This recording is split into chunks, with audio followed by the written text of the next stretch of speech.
বিভিন্ন স্লোগান দিচ্ছেন এবং আমরা দেখছি যে বাইতুল মোকাররমের যে উত্তর গেটটি আছে সেই গেটটি থেকে কিন্তু মিছিলটি আসলে বের হয়ে সামনের দিকে যাচ্ছে।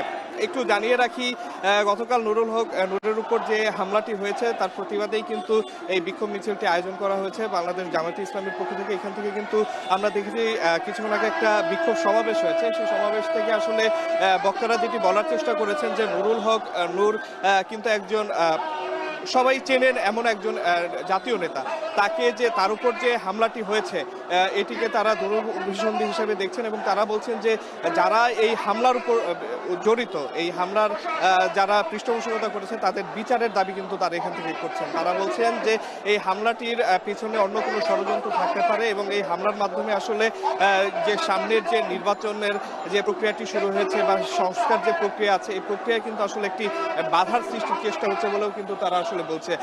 আমরা বক্তাদের বক্তব্যে যেটি